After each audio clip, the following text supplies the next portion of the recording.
Warning, the following broadcast contains strong opinions, playful antics, and controversial topics causing off-the-rails fun. Chances for being offended are higher than average for sensitive people.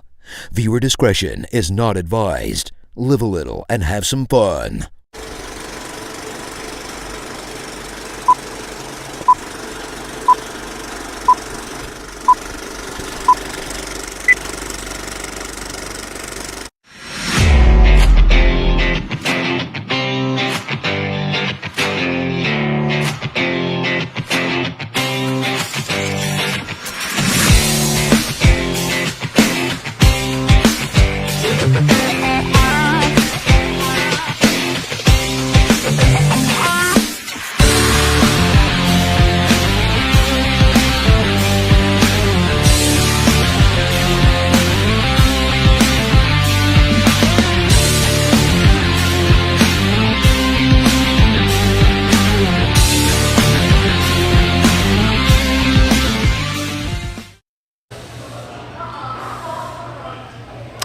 Welcome to La Pachanga Live. We got the Coach's Box here on Off the Rails Media.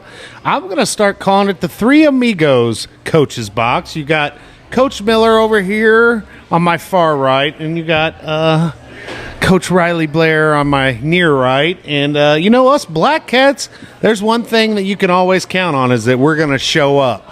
As for McVey, Powers, and Kevin, and some of these other guests, I just call them guests now. I don't even call them parts of the show. Jeez. This guy. You know, you just don't know if they're going to show up. So, Cardinals actually scored some runs today, 14-5. There were some dingers. Bunch of dingers. Hey, Yeah. I'm such a smart guy. I was so ticked off at Wilson Contreras, so I sit his butt this week in my fantasy team, and the dude's got over 30 points. Thank you, Wilson. Thank you, Wilson. Thank you. So, You want anybody? Hey, are you looking for sympathy? no, I'm not looking for sympathy. I can tell you where you can find it if you want it. I know. I mean, January 13th, I didn't get any sympathy, but you know. So, I tell you a reason why. what? You felt disappointment for him, and you put him on your bench, and then all of a sudden he started. That's what I did. I did the reverse psychology thing. You know, kind of like next week, I'm going to think, yeah, Zach's going to not be at the show, and he might show up. But anyway, so the Cardinals. Cardinals are sucking, really. And yeah, outside today, right? yeah, I mean, I am going to put it out there who I'm going to blame. Yeah. So let's just make this. Who's to blame? Who is? Who do you think? Well, I'll let one of you guys go first. I got Oh. mine fired up and ready. Yeah, all right. Interesting. Go ahead, Blair. You have the best hot takes. Oh yeah, because that your take on the anybody Cardinals else- last week was so good. Last 2 weeks ago. 2 weeks. Sorry. 2 weeks 2 weeks. ago. Oh, Well, I wait. Hey, what a scrub it up today. They put up 14 runs, and you know how many hits he had today? What he did? 0.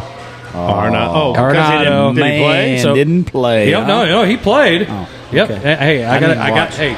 We During the day, I work. every show now. Oh, okay. I'm sorry. He just said he worked. Yeah, nobody who watches this show believes that. Yeah. So, Arenado, being the scrub that he is, okay, He is Such a scrubby. scrub. we have to put our weekly Nolan Arenado watch here. He went 0 for 4 today. Man, that's bad. He did score a run, so he picked up a unofficial at bat, and now he's hitting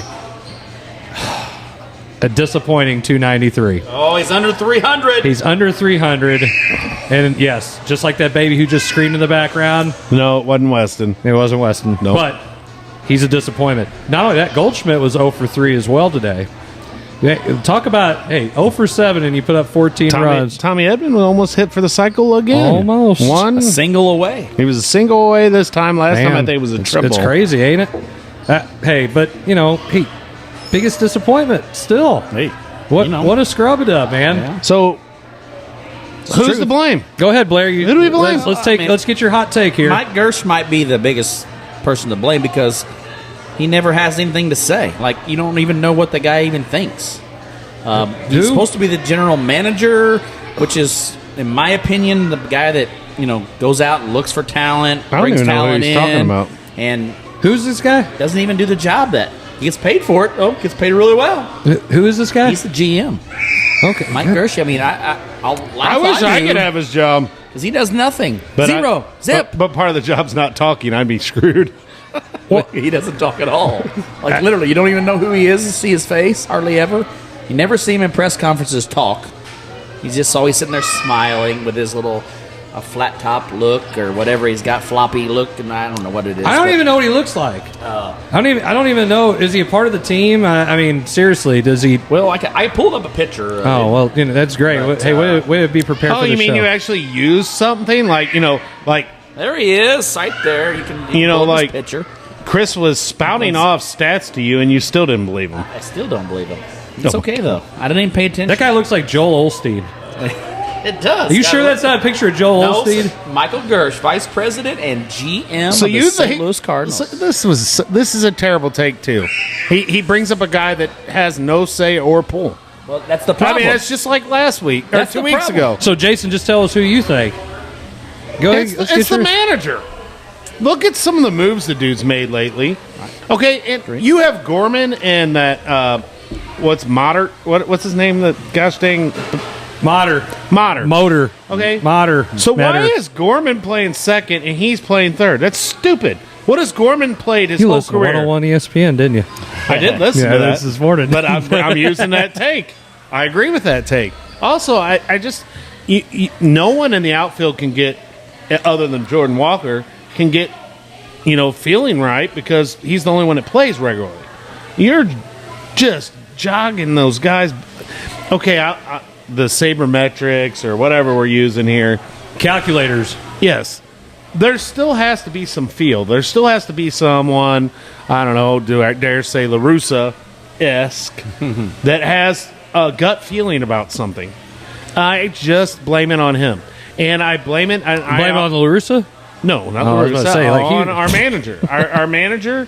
why are we not doing the little things right? Why are we not running the bases correctly? Why are we making errors in the field? The little things that, Cardinal way, how many times we heard that? Oh, can't trade Carlson, Cardinal way, can't get that guy to put in right field.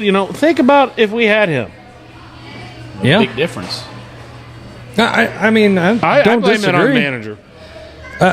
Next one would have been that's my number one. My number two would be not Gersh, because he makes no decisions. That's the thing. It's got to be either DeWitt or DeWallet. Both. All of the above, probably. Or the bow tie. president of Cardinal operations. But that would be John Mozeliak. yes. So I'll give you mine. I hate agreeing with Jason. It's just, it's tough. Ollie Marmol, ever since he came out in the media and calls out a player in the media, that was horse crap. It's really kind of been downhill. You don't do that. You take care of it in the clubhouse. It's been handled in the clubhouse, and you move on. And we can say what we want about Bill Belichick and Tom Brady and the Patriots back in the day. You didn't see that. You take care of that stuff in house. You deal with the stuff in house, and you keep it out of the media. Because the worst thing you can have happen is outside voices trying to tear you down because they're looking for a hot take. They're looking for a story. They're looking for this. And I was reading an article on Twitter that said that they think Ollie Marmol lost the locker room a little bit when he did that, and we're not talking about it enough. Yes. That part of it.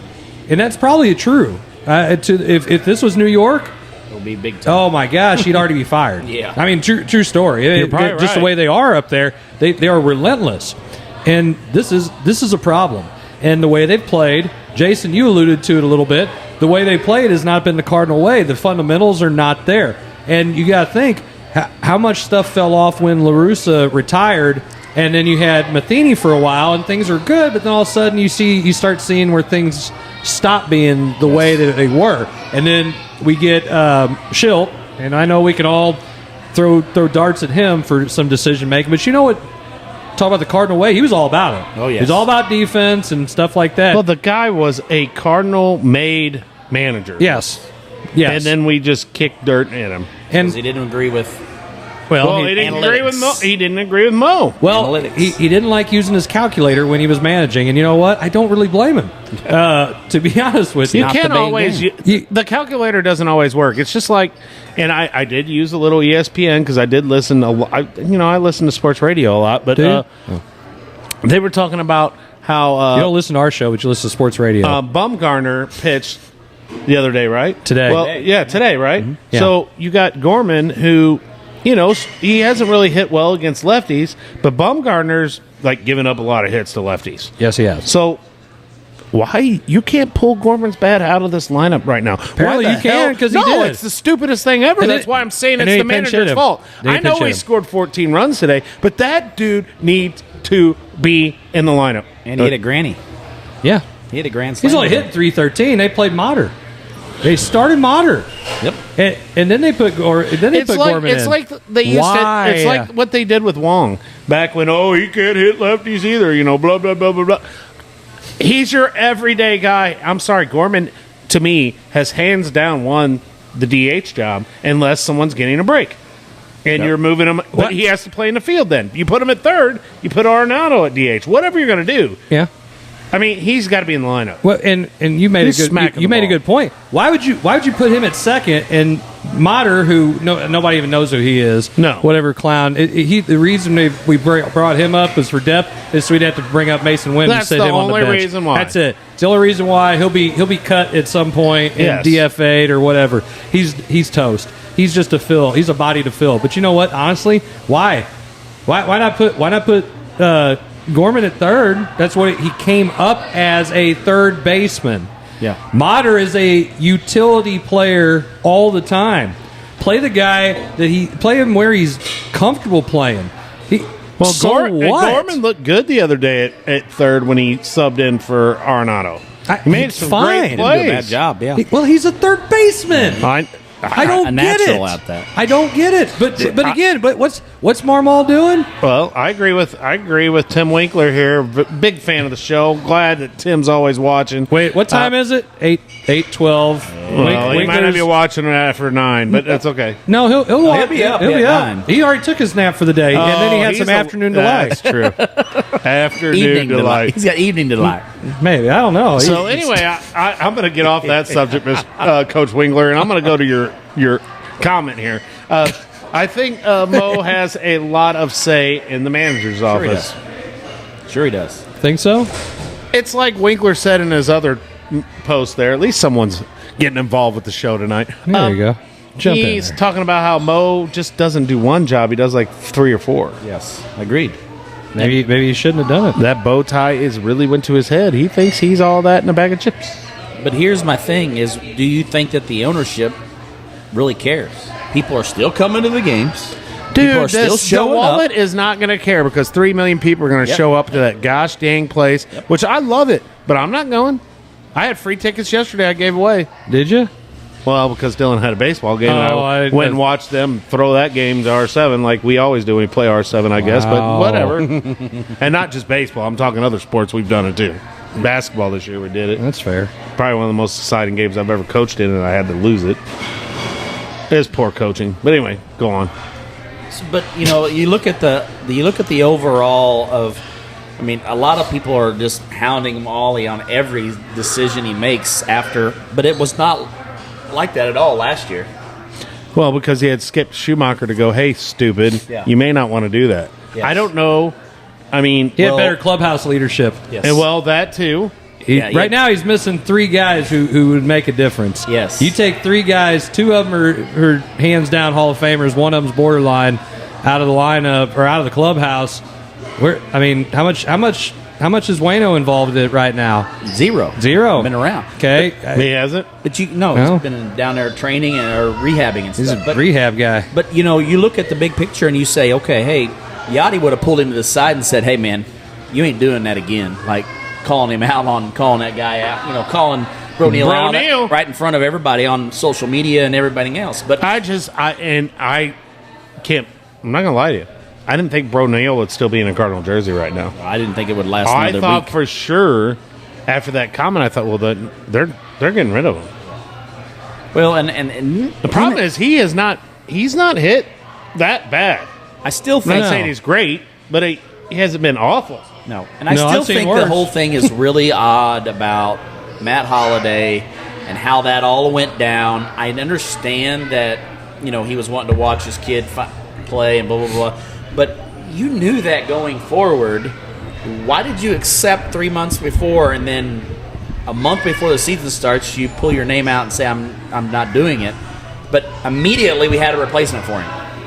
Immediately, instantly. Maybe he didn't want to use a calculator when he was coaching. And so you start to wonder about how that all went down and why that all went down. Well, do you think it had a little bit to do with it, look at the way it went down that Marmol became the manager.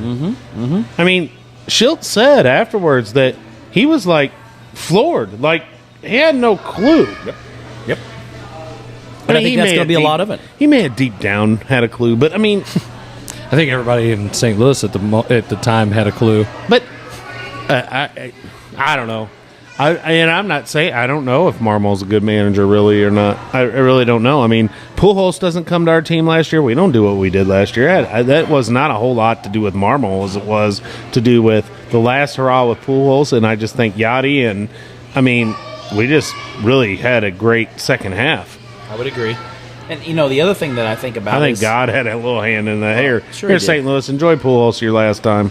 Yeah, and I think a little bit of the overall thing is Ollie was not put in a position to manage a lot. I think those guys on the field, Pujols, Yachty, managed the game for him. I mean, Yachty managed every one of the pitching staff opportunities. I think he come through after an inning, I guarantee he said, hey, this guy's only got one left. Hey, this guy probably needs to come out. Whatever. He was a manager on the field, constantly, and was calling the shots, I think. Do you think Molina will ever be the Cardinals manager? Well, we'll see what he does with the Dominican right now and go from there. Well, it's just a thing that I could really see happen someday. My question to you guys is, if the Cardinals are 500 or below at the All-Star break, does Ollie have a job? Yes. At that point? Yes. I don't know. Yep. He'll have a job. I do not think he is going to if we're 500 or below at the All-Star break. For two reasons. One is if none of that would have happened with Bro Neal, I think he would still been okay. But I think that got a bad taste in a lot of people's mouths, and I think it's kind of totally lost people's respect for him. I think he's lost St. Louis fans respect, dignity, probably more than anything else. And third, I think he's lost the clubhouse, like you said earlier. I think he's completely lost those players' faith, and he has their back. Well, okay, so when you look at it like this, you got St. Louis is such a baseball town. You got all those people who think we know everything about baseball. And we know we win a World Series if I was in control. Okay, let's we're all MLB The Show managers of the year. Most people we've watched a lot of baseball. We love the Cardinals. We're so used to winning. Most of us know Dick Diddley about the game. But here's the thing: when you got a guy who's young and we know he's a young manager. You give him the benefit of the doubt until you do something stupid like that, and then all of a sudden, everything you do is amplified. Why wouldn't he? Hey, La Russa could have came out, and when he was the man in St. Louis, he could have called out Tyler O'Neill in the media. He don't care, but he's got sweat equity. He's won a World Series. He's a Hall of Famer. You got Ali Marmol, who just now won his 100th game. Hey, do like that umpire said, you just got here. Yeah, you just got here. Yeah. What do you got to stand on? So think about it. Is he wrong? You just got here, man. Just shut up. Seriously, you got to do everything right. Think about when you were the young coach back in the day, and think about the mistakes that you made. Man, how many people have had birthdays? Somebody's birthday. That's number 3, 4. Margarita's on the house. I will have to say that I want to wish my wife a happy belated birthday yesterday, and she was in here earlier eating dinner with us. Tell her? No, but I always got to give her a shout out, So happy belated birthday to my wife, Sammy. There's so many things I want to say right now, but off the air I will. I'm sure you will. So funny. I heard that she turned 46. 46. Same age as Jarvis. No, I turned 47 a couple weeks ago. Yeah, that's right. You remember you ruined my birthday. I heard. Yes, I heard. Matter of fact, I I think might have saw a TikTok on that or something. I don't know. yeah, there was. I reel or did something. enjoy that you come back to TikTok with the little coach's box on there. those That's are good fun. stuff. Dude, I have to wait till I have some time. What's time? Yeah, okay. Well, yeah, has I'm that? sorry. Yeah, when you're delivering Pepsi. That's right. But no, think about all the mistakes that you made when you're a young coach. Sure. Oh. And you go back and you're like, oh my gosh, I was stupid. I mean, I hope he learns from some of this. And if we keep him around as a manager because we owe him enough money, then yeah, let's be better. Don't do that again. That was really bad. I mean, think about you. Think about if the leader or somebody comes to you and wants to talk about the game, and you just call out your kids. See how terrible they Oh are. yeah, like verbatim. lazy. Every one of those kids. Just everybody's gonna be like, what the hell are you doing? You don't do that in high school sports. You don't do it in college sports. You don't do it in pro sports. How many managers have you heard say about one individual? They may have said, "Hey, our team effort wasn't great tonight," but it was a team. It wasn't an individual. They didn't narrow it down. There's a lot. for I mean, that. if you ever listen to Greg Brewery, you know who he's talking about a lot of But he times, never but he mentions never their mentions their name. Correct. And I don't know. You know, I looked at the play, and the problem with O'Neal is he's such a compact, he's ripped, right? And he's Everything's really tight. tight. And I really believe what he said. And he, by his reaction, I think he was caught off guard when the announcer or when the interviewer said it to him. Yes. He was like, well, I was trying to score. I mean, he was like, and when have you ever, I mean, really, I've never seen O'Neal not hustle. I've never doubted his effort, and now there was a couple times. I mean, let's be honest. There's a couple times when I've doubted Yachty's effort going down the first baseline. How many times have maybe Pujols' effort going down the first baseline on a ball hitting the gap? Or I mean, you just know, but we've never questioned that. You know what I mean?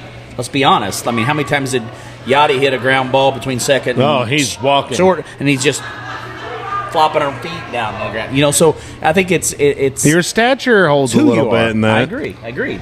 I mean, he ain't gonna berate Molina over the goals. No, you're right. Exactly. So that's why I said maybe that had a lot to do with it. But still, I think that for a young manager, it was a huge mistake for him, and I think it's going to eventually cost him his job. Well, I think, but for right now, I look at a lot of the decisions.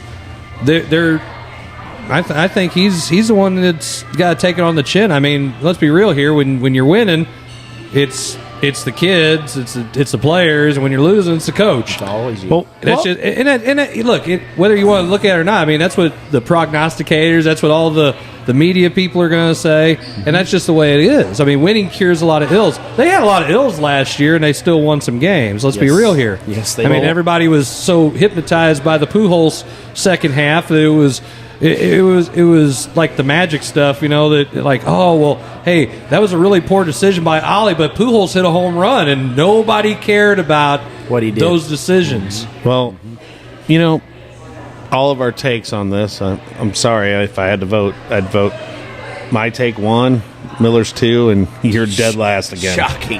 And, Shocking. not to rub it in the, kick a dead horse or That's kick all a right. dog when he's down, but your baseball analysis sucks. I don't think it sucks at all, because why are we paying somebody You're like Skip millions Bayless. of dollars Yes, he's like Skip Bayless, the To guy say- that everyone loves to hate. to say nothing? But we're going to pay another guy millions of dollars to say something, and nothing happens. Listen. His parents probably are best friends with DeWitt, Maybe. and he So, needed a job. Maybe.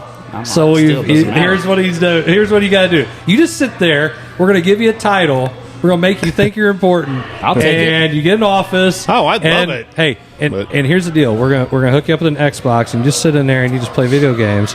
When somebody asks what you're doing, Just play you're in a MLB meeting. The Show and Seriously. tell me what happens. Yeah, there you go. Seriously. What? Other teams don't call Gersh. They got to call Mo, right? Well, sure they do. These He's the general president. managers are Yeah. not calling No, Gersh. no. I mean, I don't know. I'm not. I Hey, don't know. he could be the one actually taking the calls and then directing them. That's true. He could be his personal secretary. Well, I've for all had I enough know. on this conversation. $1 million. Let's move. Still the Cardinals, but I want to move on to something else. Okay. This isn't on no bull crap thing that McVey made. But Okay. Who? McVey, whoever that guy is. I don't even know who he is. He's not part of the show anymore, I don't think. But Oh my gosh! so, what? I like how Jason's now directing our topics. Yes. So the show in the is hell? What the hell are we going to do with Jordan Hicks? I mean, how bad is this screwed up? DFA. I mean, you'll DFA him and he'll go somewhere else and just be lights out. You know that'll happen. But Maybe the he pitching has coach. way too much time. Yeah. Way too much time to. You have to get his permission to send him down. which is insane. No, So- man, he's out of options. No, they said. Well, what I heard, he's I out may of have options. I He thought can you go could- back down. He can go back down. You have to get his because. But he's got service time. So he's got service time. He's out of option. You can send him down, but I think you got to get his permission. Otherwise, he can go on waivers. yes, you Yeah. got to get his permission. Yeah, because he's got Stupid. service. So you're not Stupid. Okay, then then blame all those players who agreed to that in Yeah. the collective bargaining agreement. I agree. Okay, well, it's Well, stupid. you agree, but the players agreed because they're protecting their jobs. That's Well, I what. That's get what they it. got to do. But they're still going to get paid. So the Cardinals have to. We got to do something with them. But you got a guy on your team that you can't bring in when you need to bring in. They brought him in today. Yeah, because we were kicking someone's butt. he didn't do Man, bad. You just held back on that. But that's what they're Yes, I going to. That's did. what they said. They're going to put him in non-stressful situations Okay, to try so to we're get him back. wasting a roster spot I agree. for someone you can only use when it's non-stressful. Well, So does the dude got a psyche problem? Hell, the way with the him. Cardinals have been playing- DFA him then. every day is non-stressful. All you got to do is find somebody who'll take a flyer on him and go and get you a bag of bats and maybe some washed up left-handed pitcher. I just think it's a mess. I think it's a mess. I think we've been waiting and waiting and waiting for him to have some breakthrough. Like, it's the same thing. He throws hard, but he can't throw strikes. He walks too many people. No, wait. Let's. He can't throw strikes with other pitches that aren't the fastball, and the fastball isn't 1,000% accurate anyway. So when he has a fastball and he has a slider, and the slider, everybody in the world, including Stevie Wonder, knows that thing ain't coming anywhere near the strike zone. So when you see slider, just take the pitch. Winkler said he almost got the win last night. Yeah, they crawled back and almost won the game, but he was only in the game because the game they thought was out of reach. Right. And then Wait. my guy that I didn't start this week in fantasy guys I did 2 home runs. We can't. Are we even worried about wins with relievers anyway? It doesn't even count. Well, They the way should- our pitching staff has been, what are you talking about? no, We're- the our- stat, the stat. Oh, okay. Wins. But our relievers have had to pitch a crap ton. You know why? Because we're playing at we got to only pitch them 5 innings, or they throw 95. Wait, Flaherty, who hasn't pitched terribly, No, he's been okay. he's been our best pitcher. Because Montgomery sucked the other day, had a really bad inning. He did. So Flaherty throws 85 pitches. So you know what happens? Bullpen's taxed. Yeah, let's just keep marching those guys out. See how that worked out. What? Did you see how pissed he was in the dugout? Oh well, and I'm talking about the game the game before that, where he had 85 pitches and they pull him.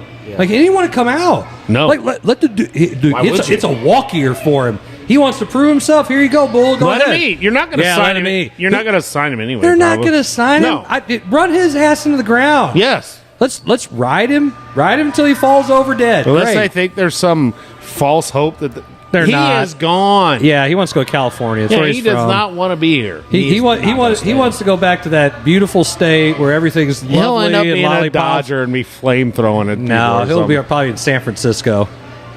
That's probably more suitable I would agree with that. for a lot of reasons. Yes. I can definitely see him in giant brown, just like the streets. Anyway, oh man, so bad. So why am I saving him? We need innings out of our starting pitchers, and we're pulling him after 85. It kind of reminds me of Quintana last year. The dude is dealing, and it's like, oh my gosh, we're so 5 innings. He's got to come out. He can't even get a quality start. Okay, how bad is it? I don't know what. I could not tell you a stat on Quintana right now. But how bad does that look? Us not signing him For 12? Yeah. For 12 million over Yeah. 2? Yeah. Excuse me, 24 over 2, so 12 million a year. Yeah, it sounds really bad when, guess what? We're going to have to trade somebody for a pitcher. Yes. We're going to have to give up a prospect now for a pitcher. Winkler just said Flaherty will sign with the Redbirds. That's Rhodes said that. What Coach Redbirds? Rhodes said that. Oh, Rhodes said that. My bad. Sorry. Well, he don't know. He's senile. Well, the other Okay, Rhodes, no, absolutely not. Coach, there's no possible way that Jack Flaherty is going to re-sign. I can admit when I'm wrong. I didn't think we'd sign Pujols. The difference between that is Pujols wanted to come home. Jack Flaherty wants to go home. This is not the same place. So somebody, they were on 101, and somebody called in and said, wasn't Jordan Hicks complaining over spring training not being a starter? It wasn't being a starter. Why not just throw him out there and let him be a starter? Maybe that'll keep his stressful mind down, and maybe he'll be the best starter we have. Somebody said that on 101. Can't even pitch an inning. But maybe that's what's stressing him out, is because he wants to be a starter. You know what? And we're not putting him in that spot. Maybe we should go get Chuck Knobloch too. You know What you just said is exactly what is wrong with sports today. Yeah. What you just said. What? It's true, It's what's wrong with sports today. What exactly is that, Jason? No one wants to accept their role. Man. No one understands. That's a really good segue. I think we're gonna go to break. We'll come back and we'll hit on that. Maybe parents don't want to accept their role. But anyway, go ahead. Whoa. Now we're going real in Wow. Well, guess what? Not the parents' role, but their kids' role. You're watching the coach's box. We come back. We're gonna just dive in right into that. That should be a can of worms right there, yeah, baby. that should be an absolute crap show. We'll be right back.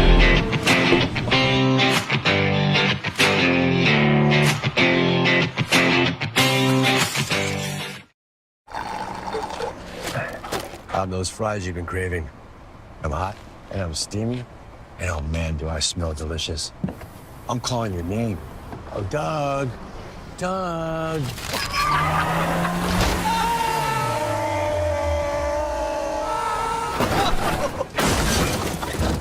And if you don't have the right auto insurance coverage, paying for these repairs may be tough to swallow. Mayhem is everywhere. Are you in good hands?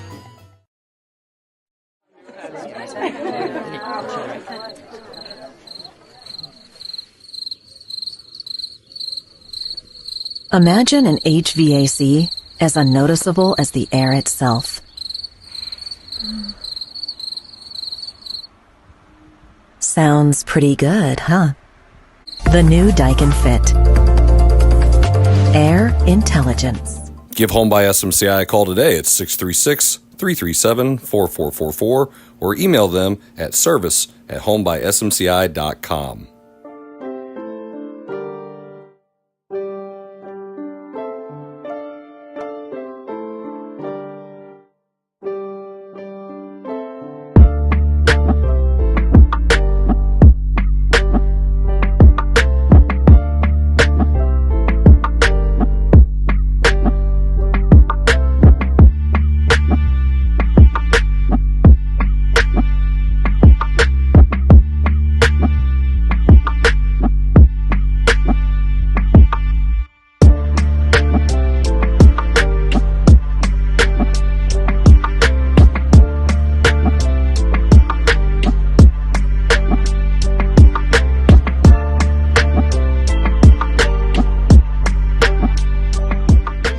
And Barnhart welcomes back the 2-pound pork steak special every Thursday. Kids eat free every Tuesday, and all-you-can-eat soup and salad every day, all day, only at Case and Bucks and Barnhart, home of over 55 appetizers. Learn more at caseandbucksbarnhart.com. Question about my listing price? Updating listing to Lizard Heights. No, listing price. Wizard Kites. Can I talk to a real human agent, please?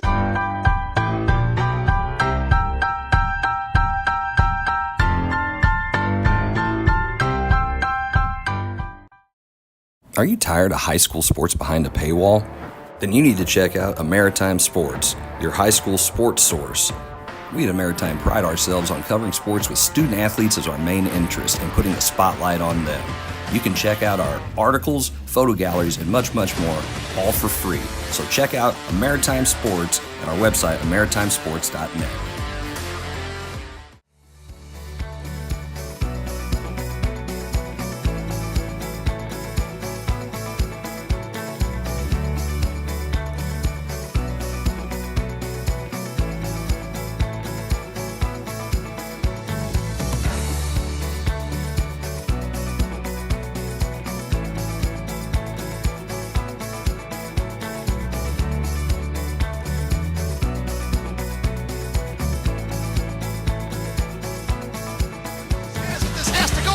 dash, and he drills it. Money ball for Logan Cann.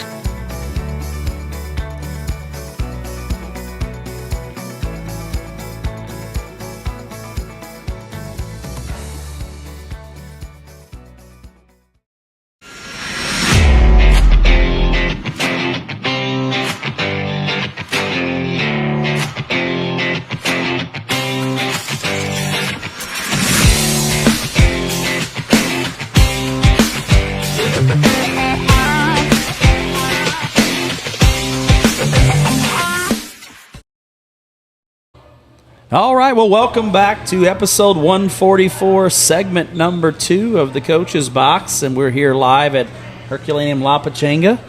We appreciate Joe and his crew here allowing us to come back here after a long basketball season, and we're gracious for them to allow us to come here every week and take up a couple tables. The Herculaneum one, the one that pays taxes in Herculaneum. Dunklin R5 School District. Yes. We appreciate that. We definitely appreciate that. But we're going to move on to the second segment here. And before we went to break, Coach Jarvis had a nice comment that maybe we're going to you want to expand on that? What was that last comment before we went to break? Well, that's the problem with sports right now. People don't want to accept roles. I mean, there's not many Dennis Rodmans out there. I mean, and the reason why I bring that up is I just watched his 30 for 30 in my history of sports class the other day. And, dude, that guy's life. No, anyway. But he knew his role. Yes. I mean, and then when Pippen was out, he had to expand his role a little bit. Pippen comes back, his role goes back to just being that guy. So elaborate what brought us into this. Well, I mean, it's hard into this topic, Jason. It's hard. Well, it's just hard that, like Hicks, he doesn't want to accept that, dude. You're a reliever. You throw 100 and something miles an hour. You need to concentrate on being a reliever. That's the best thing for you and our team. Right. Our team, and that's the problem. Team. There's no I in there. There is a me, but there's no I. Well, and team, and that's what's best for the team. So, I mean, I agree with you. I mean, let's use Hicks real quick, and then we can elaborate on other things. Jordan Hicks had the opportunity to start games, and he wasn't effective. No. He wasn't effective. He couldn't throw strikes then. He threw too many pitches in few innings. Not that that's any worse than what we're seeing right now from some of our starters. But at the same time, it's he didn't like... seize the opportunity. You had your shot, and you didn't take advantage of it. And so from now on, until someone else gives you another look, and more than likely, if that happens, it's going to be a different team, unless you show something when you get sent to the minors from being DFA'd. You're not going to get a chance to start anymore. That was over. A lot of guys who are relievers and they're career relievers, they come in as a reliever, they get an opportunity to start, and if they don't do it, that's it. Or you come in, as a starter, and they see that you're effective, but for not very long, and then they say, okay, well, maybe we'll make him a reliever. Mariano Rivera was a starter. He was a starter when he came up with the Yankees. It didn't work out for him. He became a reliever. He took on that role. He even had to wait before he was the closer. When they won the 96 World Series, he wasn't the closer. No. I believe it was John Wetland. Yep. But he wasn't the closer. He had to wait. So he was just another reliever, a setup guy, and all of a sudden, hey, I'm going to figure out how to pitch, and then look at him now. He's a unanimous Hall of Famer. So sometimes you have to embrace the opportunity that you get. You had the opportunity to be a starter. It didn't work. So then take advantage of the role. You're a paid baseball player. You're getting paid to play a freaking game that kids play. And you're getting paid millions. Yeah, yes. And you're pissing and moaning about the role that you have. You're coming in, and we need you to perform for the team. You said it right. The team.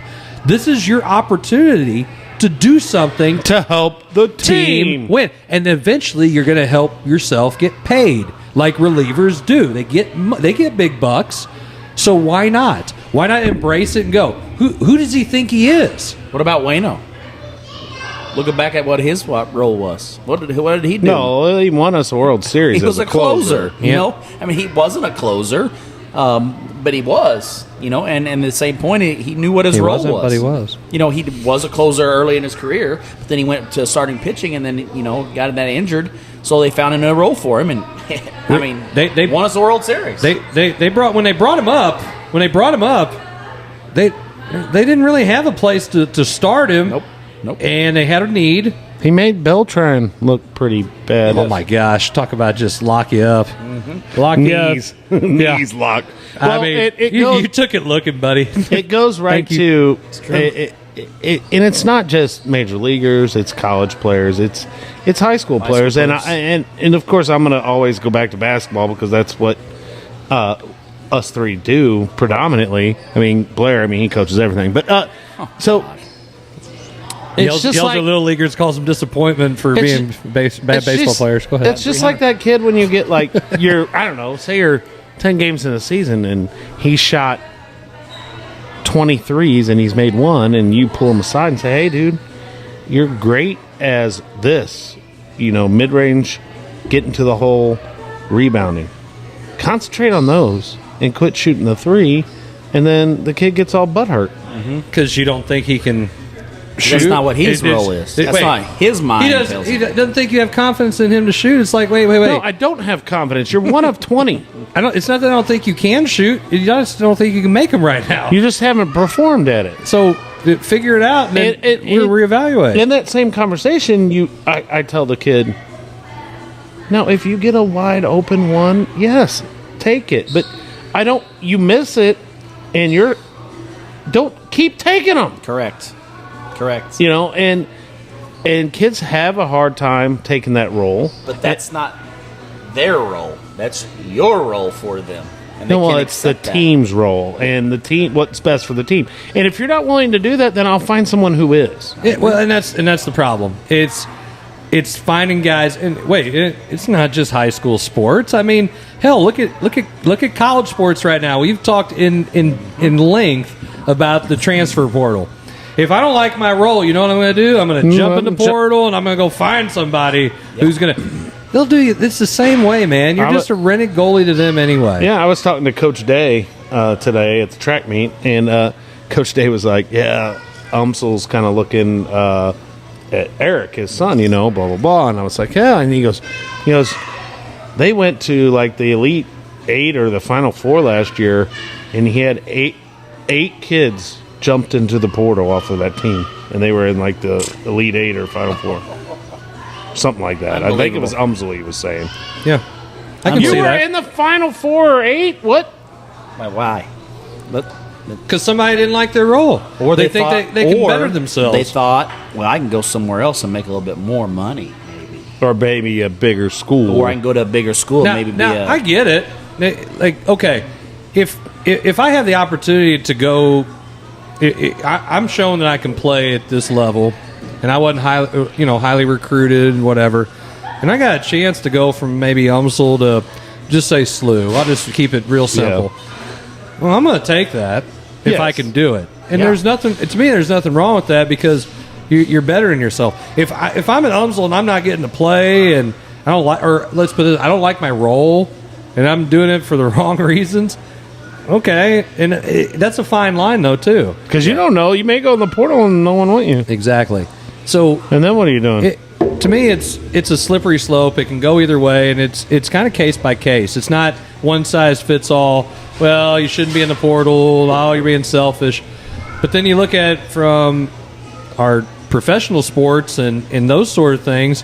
I mean, I think it sets a bad precedent for our youth when our pros aren't showing that they can accept roles. It's so much individualism in our sports today, even in team games, even basketball. Pro basketball is the worst. Everybody individually is highlighted. It's LeBron versus whoever. Are you reading Rod? No, I'm not there yet. I haven't looked at it. It's funny. And I look at it saying, here's the people who should be setting the standard for how to be a team player. Again, I'm going to tell you right now, and I know McVey doesn't. Whoever McVey is, who is that guy? It's baseball game today, but he doesn't watch hockey. Did you see the dude who took the skate to the face last night in a scrum, right, trying to score a goal right in front of the goal. Right in front of the goal, the goalie tries to make a save, and everybody's like dogpiling, trying to hit the puck in. Defenders are dogpiling to stop it, and the guy who made the play initially took a skate right to his face in the first period. Nasty. 75 stitches. Nasty. Guess what? Second period, he's on the ice playing. Yeah. Badass. Badass. 75. I'm not exaggerating. 75 stitches to his face. Heard about that. And too. guess what? He ain't missing no time. He's back on the ice. You know why? His team needs him. Because he wants to win. His team. You talk about again, badass. Jason's over there still trying to wrap his head around 75 stitches. So you Imagine got getting 75 stitches on your face and going right back out there 20 minutes later and getting out and going. Well, I mean, Hey. Kobe made 2 free throws on a tore Achilles. Hey, talk about absolute best team sport. It's hockey. Yeah, It just is. It's a brotherhood. It's all for the one team. And the selfish guys, they usually wash out. The Blues gave an ultimatum to Kyrou. Did you see that? Yeah. It's either learn. You need to learn how to play in the pros. This is in the juniors. Right. It's got to be more for the team. Well, 200. They want him to play 200 feet or whatever. Damn right. He should play 200 feet. He's not Wayne Gretzky. I did listen to his interview, though. I thought, and because they talked to him about it, too. But I understand what the Blues are trying to do. I get it. He was your leading goal scorer. Absolutely. I mean, the kid can play. Okay. And the kid's young. There's no denying he can play. Well, but why not accept that role? Because that's what the team needs. We just talked about it. You want your best player to be that kind of guy. I agree. Okay, again, I can't stress this enough. This isn't 1980s hockey with Wayne Gretzky, where Gretzky got to play 200 feet because forwards didn't play 200 feet back then. They just had to worry about scoring and let the defenders. They did that. It's a different game. This is what's required. I saw a great thing about Gretzky the other day. So, I've been running on the treadmill a lot, right? So, no, I had noticed. So, you get to watch a lot of TV. I'm talking about your social media, not the way you look. So, I know. Clarify. So, anyway. Social media is a treadmill. Yeah. And so, you got to, it's hard to get through 60 minutes on a freaking elliptical without going nuts. Agreed. So, I have the music as loud as I can in my ear, but then I'm got the TV on with the caption on, and I'm reading it as I'm, and Gretzky was on. They were interviewing him about his first All-Star game, and like he had Howe on one side and somebody else on the other, and they told him that's who you're centering that line. And he's like, oh my God, blah blah blah, and he talks about how he gets he assists on a goal or whatever, and he gets clobbered, and the next play, Gordie Howe, I think it was, goes down, and next thing he knows, the guy that hit him gets knocked out. Cold. Took care of him. Cold. Yeah. Howe found him. Bam. Cold. I mean, he said, I didn't have to worry. No. The Oilers, the Kings, the Rangers, Blues even, you always had an enforcer. Sure, but here's the thing. Think about that. Come on, Lakers. Hey, think about that. Think about the roles that hockey players have to take on. Like here, this is where you're going to be. You're going to be on the fourth line. You're going to be this guy. You're going to have to fight every time that this guy gets hit, or one of these guys get hit. You're going to have to go fight somebody. Hey, Ron, we all still get paid by public schools and by public money and school boards, and parents sometimes have a lot of say in those. So I'm trying to dodge the questions that you keep asking, and so maybe we could talk a little bit about the. But roles. maybe since Zach McVey now is watching, since he can never come to the show, maybe he'll have a comment to it. But he's not a head coach. He's not a head coach. He always tells us that. Hey, what do you guys think as head coaches about this? Yeah, he always does that bullcrap. Well, what do you think as an assistant coach? Oh, wait. What do you think as a baseball coach? Jeez. Oh, man. So I look at it as, you talk about good example for our kids, that to me, that's the best. I can't stitches. I can't stress that enough. It's such a great team sport that everybody has to be on board for you to be successful. You can't go one on whatever. McVey, what's the story? What? You never come to the show? I don't know. I came a lot during basketball season. Anyway, What's his role assistant coach. on this show? Oh, on show, he's on assignment, evidently. He's like Shooty. Baseball assignment. He's on baseball assignment.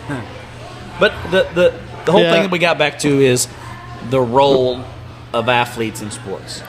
No, And that's not so- what Rhodes is getting to. Well, I know but what we led to in the beginning of this was what is the role of athletes People aren't in sports? accepting their role. And that's the biggest thing that it's not just at the high school level. Let's just think about this. Let's go down to the younger It's age, society, dude. AAU level. Yeah. Low 7-year-olds, 8-year-olds, 9-year-olds, 10-year-olds. It's all about me. My kid's a point guard, man. What It's are you all about doing? me. My kid's a point guard. Why are you not setting ball screens for him? Why is he having to pass the ball? Why is the offense not rotating or revolving around him? Why is Blair never talking into his mic when he talks? Who am I not? Well, because he probably has some crappy take. Oh my gosh! Here we go. It's good sometimes you don't, but go ahead. That's true. Probably true statement. But you look at that whole thing, and like I heard a thing today. Bobby Knight was talking about.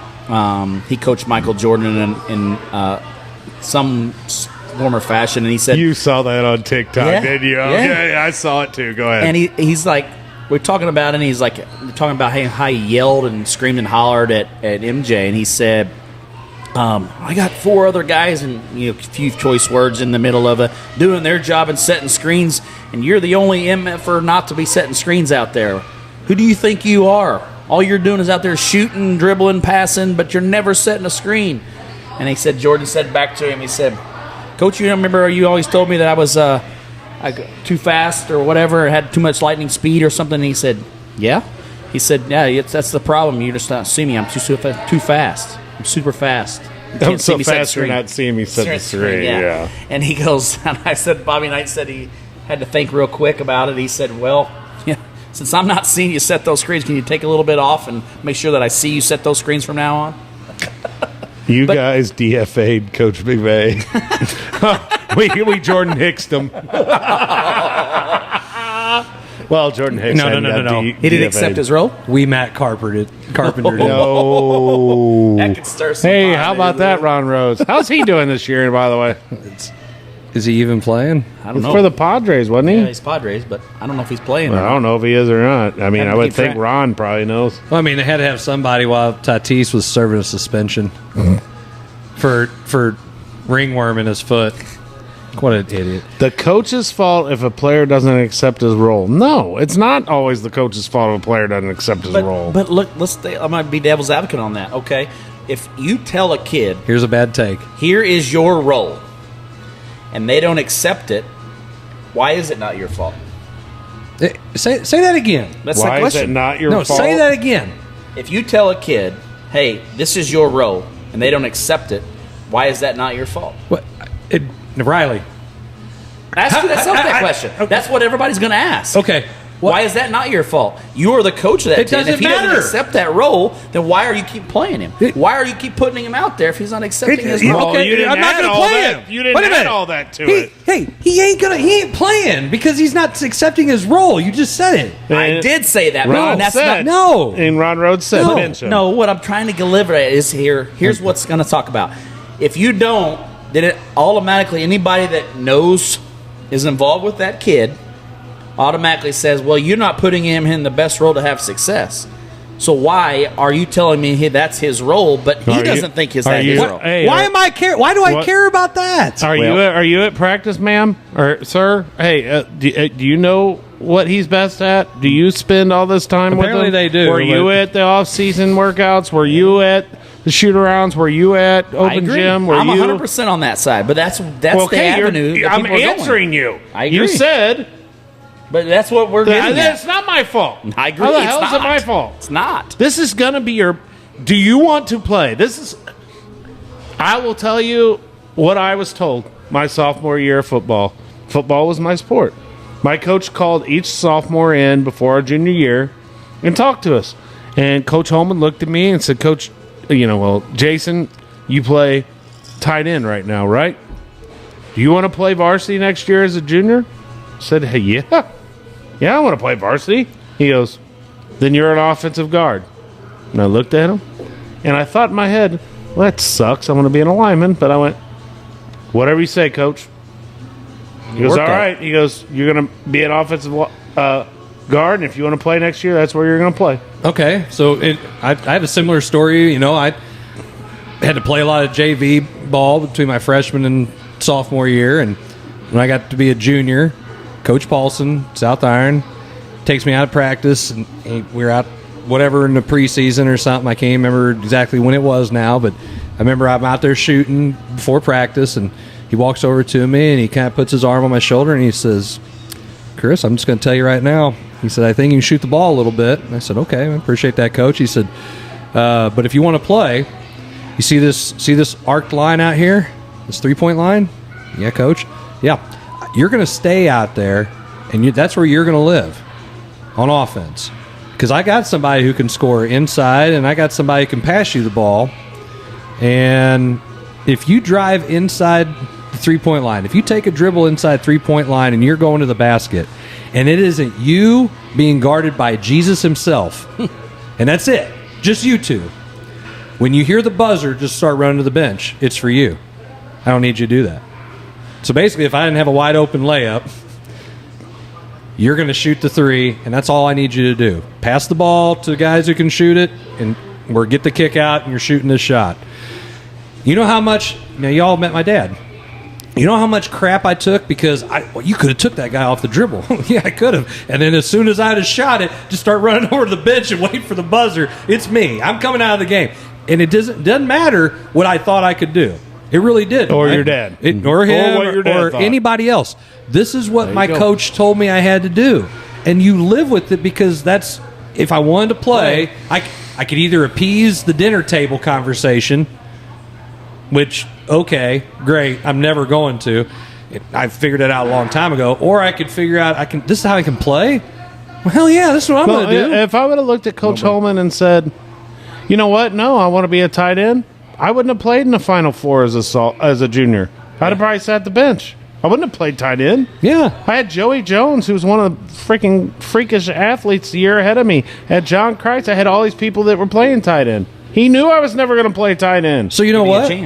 So he said, this is what I'm going to do. You're going to play. This is what I'm going to do whatever I can to play, and whatever role that is. But that's not accepted anymore. That is not. Well, you know why? Rarely. You know why? It's because, now look, maybe I was a little different. I knew that, my dad was going to be like this, and I'm just going to do whatever I had to do. So whatever I do to play, great. Because there's always somebody chasing playing time, for my playing time that I felt like I earned. So I'm not going to fight the man on this. I'm just going to accept it and go on. Do I think I could do a lot more? Sure. Yeah, I think I could have played a little bit. Everybody does. Wait.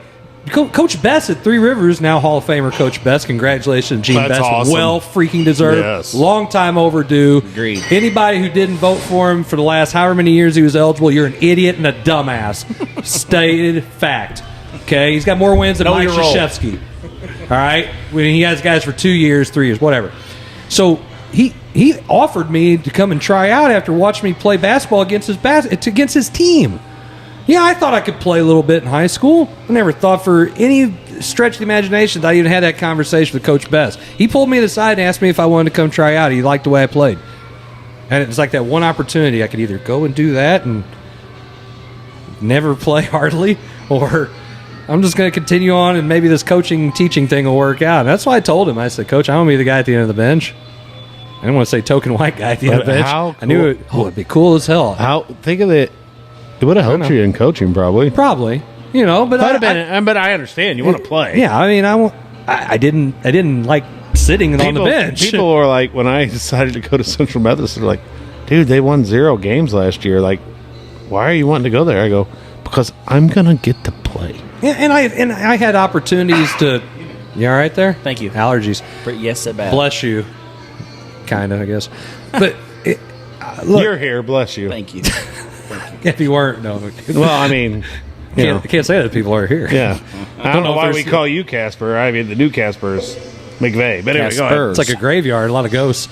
So, I mean, look, I look back on it and say, did I make the right decision? I mean, I don't know. Could have went either way. But again, going back to the high school part, I made the right decision because I got to play. And at the end of the day, that's what I wanted to do. So it appeased my coach, who's in charge of playing time. Correct. That this is how he wants me to play. I'm going to accept my role. For me, a guy like Jordan Hicks, just accept the damn role and go on. And if you can't perform, and get better at that role. Get better. Yeah, how about this? How about get better? How about throw strikes? You know that why don't you throw strikes? The guy who yells in the stands to throw strikes. No crap, dude. Yeah, he's not trying. I don't know. Maybe Hicks isn't trying well enough. Maybe he's not preparing himself enough. He's a major leaguer. It's totally different than some little league kid on Riley's team. Right. To throw strikes. Hey, he coaches in the select leagues. Oh man, they are select ball. You don't ever tell kids to throw strikes, do you? No, never. Just go out there and throw strikes. Just go play catch. Let's go play catch. Let's go play catch. You ever use that one? Hit the mitt. Do you tell that? Just play catch. Do you tell that? Well, sure. Why would you not? That's the way the terminology goes now. It's so obvious. Just throw to his mitt, which is probably in the strike zone. Yeah, I hope so. It better be. I mean, unless it's a kid that swings at everything. I give him a target. You guys don't work on launch angle? No. Not this age, buddy. Exit velo? You better have a lot to learn from that point. But, moving on to what counts in life. That's my saying. Sure. Your baseball coaching career and your baseball insight does not count. So you are correct. Let's move on. McVey says you just tell them throw hard and throw strikes. Throw hard. Sometimes throwing hard and man, I must be on the wrong feed. I don't see that comment of McVey. Yeah, it's there. But as far as whose role is it? And I think a lot of kids don't accept their role because they don't think that's their role. Their role is what I want to conceive as my role on a team. You mean theirs? And their role might be different than what maybe their parents' role they think their parents' role thinks for them, or what a coach thinks for them, or maybe their teammate doesn't think that's their role. So they got so many people telling them, "Hey, that's not your role. That's not your role. This is your role. This is your role." And hey, you need to score 30 points tonight. Yeah. So how many people are in their head telling them that? Why are you not scoring 30 points a game? What's your problem? Come on, you're the man. I agree. So, you're the best player on the team. Well, okay. Why are you passing the ball? You look at these guys. All these kids who play for their parents. Coming up playing little league select and stuff. I'll dive into this. I know Coach Rhodes is just dying for us to say something about this, but. It's not that it's bad to be that parent who coaches your kid or coaches kids and is really involved. But once they get to that age where you're not the guy coaching them, you got to lay off. Let it go. You got to lay off, man, because those kids are now, they're used to you being the person telling them what to do and here's how you got to get better. And the dinner table conversation when you're the coach is a different story than when you're not. And you can disagree with how they're being coached, but it needs to be out of your control. At the end of the day, you're done. You're out. You're the spectator now. You're the guy who should or mom who should be encouraging your kid. That's your role now, is to be the cheerleader, to be the positive one. I've enjoyed baseball season. I bet. Because you can't do that anymore. You can't do because you're undermining whatever the coach now, who's not you in their select or their whatever. You're undermining them. Whatever Coach Dickerman says goes, dude. I don't care. It's been so relaxing to just watch Dylan play.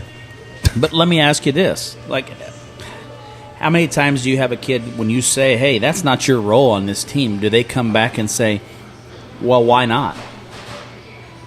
What do you say to that? And then a lot of kids are going to say that to you. Well, and in my instance, what I was talking about earlier, I'm going to cite stats. Agreed. You're shooting 14% from three. Do you understand? Do I need to show you what 14% really looks like? Yeah. Here, let me draw all the circles on the court, and then I'll fill in the ones you've made. Which, notice that there's a lot more empty circles than filled in circles.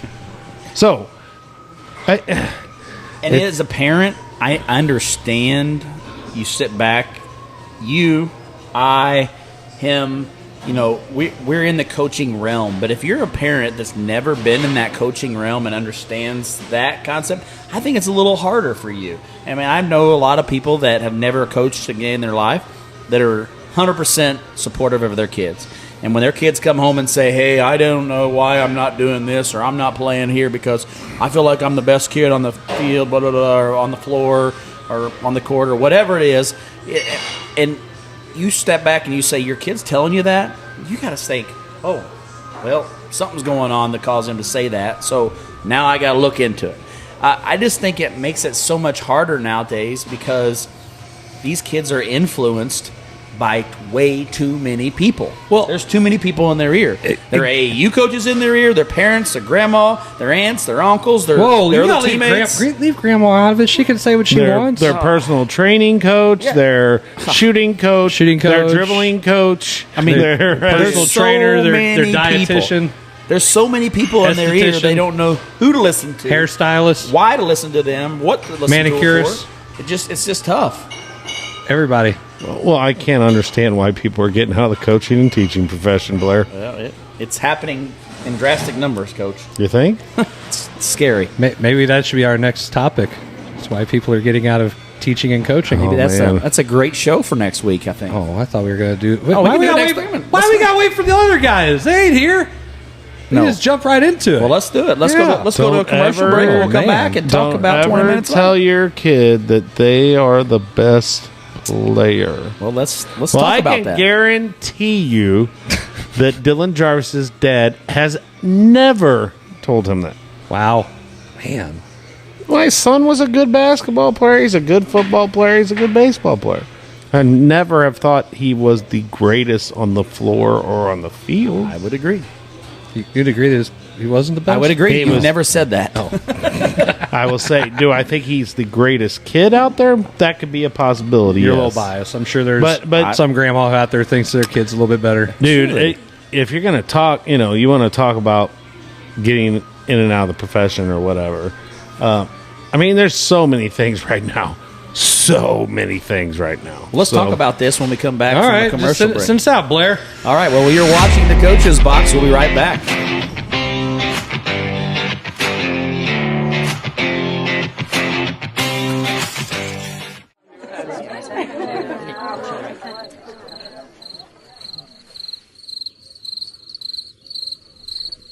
Imagine an HVAC as unnoticeable as the air itself. Sounds pretty good, huh? The new Daikin Fit. Air intelligence. Give Home by SMCI a call today at 636-337-4444 or email them at service@homebysmci.com. I'm the captain of the Pee Wee football team. We may be small, but we are mighty, annoying. And you are so tired from playing defense against us that your focus is about to ride the bench. Go, go, go. Thanks, Mom. Bye. Come on, come on. And if you have cut rate car insurance, then not even a Hail Mary will save you from paying for this. So get Allstate and be better protected from mayhem, like me. Mayhem is everywhere. Are you in good hands?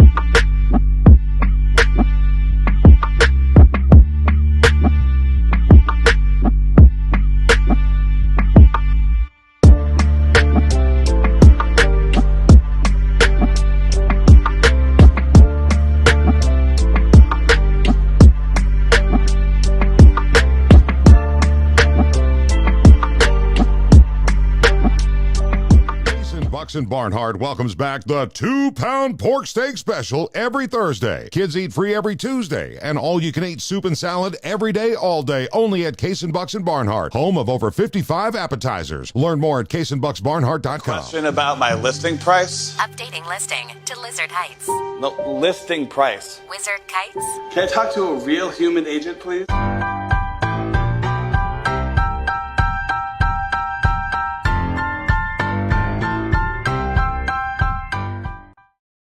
Are you tired of high school sports behind a paywall? then you need to check out Maritime Sports, your high school sports source. We at Maritime pride ourselves on covering sports with student athletes as our main interest and putting a spotlight on them. You can check out our articles, photo galleries, and much, much more, all for free. So check out Maritime Sports at our website, maritimesports.net.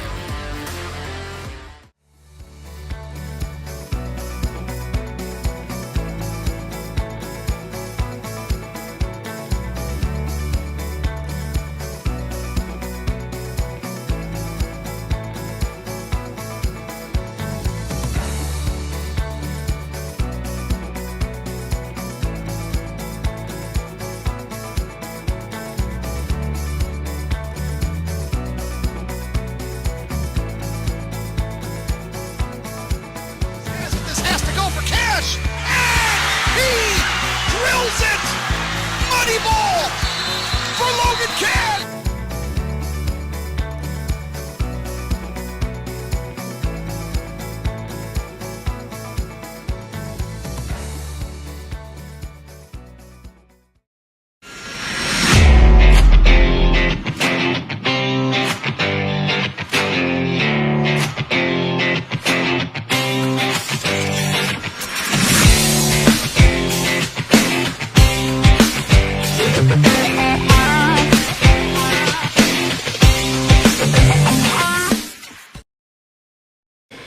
All right, everybody, welcome back to segment 3 of the Coach's Box.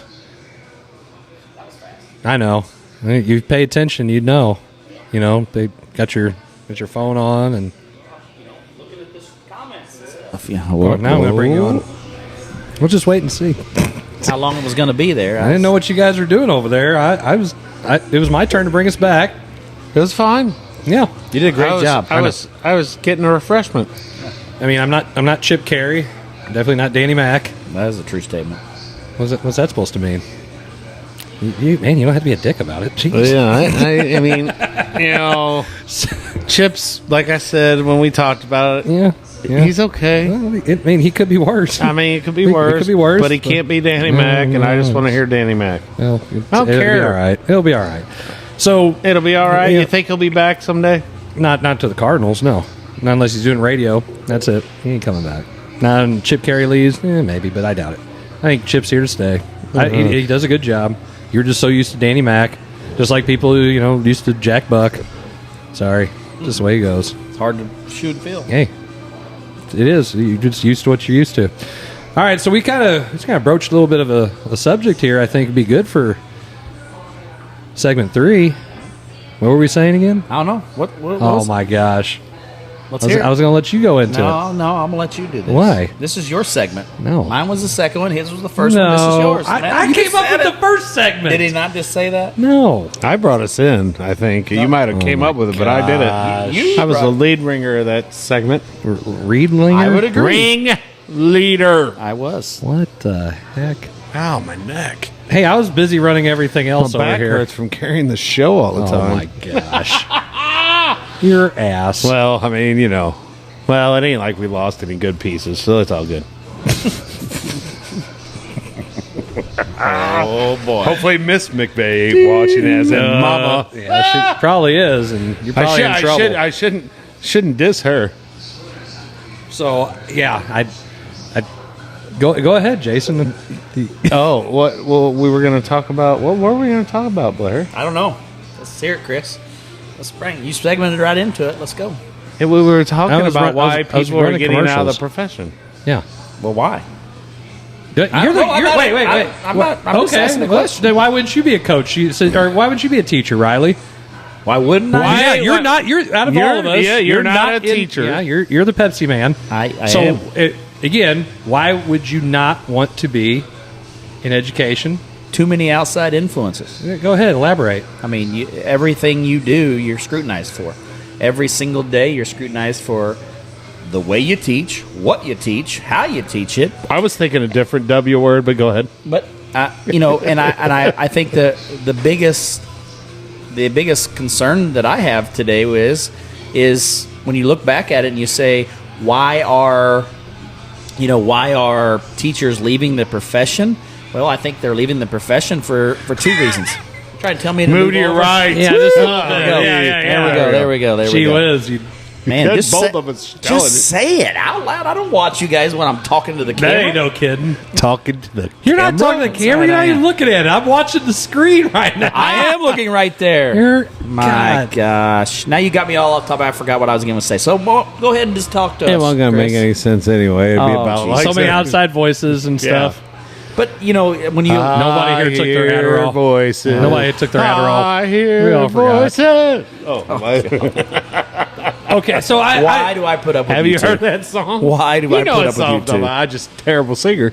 Oh, my God. I kind of look at it like this. I mean, why would you want to get into it? And I tell people all the time when they, like, kids they come out of high school and they're going to go into college and, you know, like, hey, what are you going to do? Man, think about getting an education. And you want to be like, don't do it. What are you thinking? And I just try to tell them, like, listen, you have to be a special person, number one, to do it. And that's before all the nonsense that we've had to deal with in the last, 5 to 7 years. A lot of it more being in the last 3 years or so. But you have to be that kind of person that it's a thankless job. It doesn't make a lot of money. You're obviously not doing it for the paycheck. And then on top of it, you're the coach. And I heard this put very, very well about why it's difficult getting into coaching and then keeping your job. And I'll use public school for example. A lot of times, especially in small schools, your stipend job of between $3,000 and $5,000, usually at a small school, dictates your $30,000 to $40,000 job. So the job that you do, that you make the less amount of money per hour, and yeah, you might have a big impact, but because it's such a hyper-focused, spotlighted job, that's the one that's going to dictate if you get to keep the other one. The one that pays the least amount and is probably the most thankless one. Well, a lot of times is your most time-consuming one. I hate to say that. Absolutely. Okay. Do you spend more time grading papers and planning for something that you've been teaching for a while, or do you spend more time practice, game plan, watching film, things like that? Calling parents, checking on kids. Yeah, fundraising. Wait, Jason, and those are the things. Camps, those are the things that nobody else is looking camps, at. Intramurals. So yeah, and you're wasting all that time, and you're away from your parents, you're away from your own family, your own kids. You're doing all that, and then you're listening to Joe Bob and Jill over here. That's why yelling at you because you're not playing their kid and all this, trying to get your job, getting a petition going. Well, and that's why every one of us sitting here, us three right here, are probably looking for at least one coach this year, if not more. Mm-hmm. Yeah, because people are going, dude, my family can't handle this anymore, or my significant other said I was gone too much during basketball season, or I mean, and those are all legit reasons. Yes, I'm not saying they are. Yes, totally. And I've been lucky. I've been married twice, maybe because of this, but no, my first wife's a coach too, so she understood. And then when I met Tara Lynn, I said, listen, I coached 2 varsity sports, and I said, right when she met me, I was at Normandy. Right now, I'm not, but I will be. And you just got to know, if you're going to date me, that you're not going to see me much during football and basketball season. Right. Hell, we had a kid, and a kid that wasn't healthy all the time, and it was hard, man. I was, it hurt sometimes having to miss some things that I had to miss, but I'll tell you what, financially, teaching is not a good choice. It's not. Not in today's world. I mean, unless you're going to be an administrator, and then you got a whole another list of problems, or you get up to a superintendent or something of that nature. Are you going to make the type of money that you're going? The decision you have to make here. I mean, just as a teacher, and unless you're working in at a big school that pays really well, city school usually, it's hard to live. I'm sorry, it's hard to live on a teaching salary. Well, I mean, if you look at it from the standpoint, and you said it, okay, there ain't a lot of money to be made on top with being a teacher in general. You got a lot of different problems now with teaching that you didn't have before. So you say, okay, well, I'll get my master's, I'll get an administration, I'll make the money and do that. Well, there's a problem, and you touched on it. You have a different set of problems that you didn't have as a teacher. I mean, at every step, let's just put it like this. I mean, I do discipline all day, okay? Duh.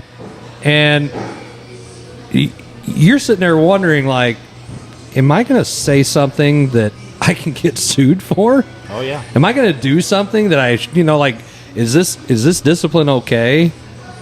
Or am I going to have to deal with, like, oh, well, man, my mom and dad are both lawyers. Like, you know what I'm saying? Like, at every turn, is this going to be a good decision? And then let's say you get a job where, like Jason said, you're at a big school and you're paid really well. Well, if you do your job at all as an administrator, we have a lot of great administrators around.